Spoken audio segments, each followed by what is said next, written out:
Le vélo cargo est un nouveau venu dans le paysage urbain.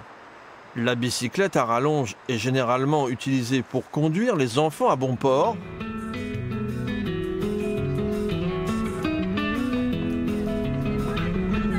Une formule magique pour les parents qui ont investi dans ce moyen de transport, appelé aussi biporteur.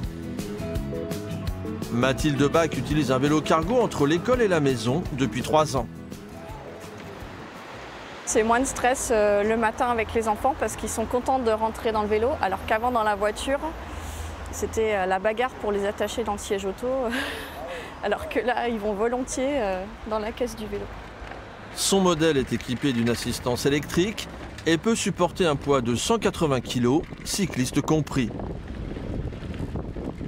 Il y a une petite prise en main quand même à avoir, notamment dans les virages, où il faut anticiper les virages parce que voilà, faut prendre une trajectoire plus large. Le vélo cargo a le vent en poupe. Jérémy Heun est le responsable du magasin qui en vend le plus dans la région toulousaine, avec 120 exemplaires écoulés depuis le début de l'année. Ça fait depuis 1920 que ça existe en Hollande.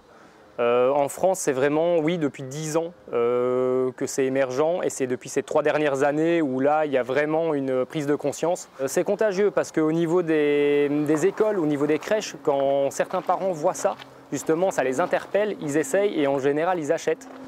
Dans ce magasin, les prix varient de 3 700 à 6 500 €.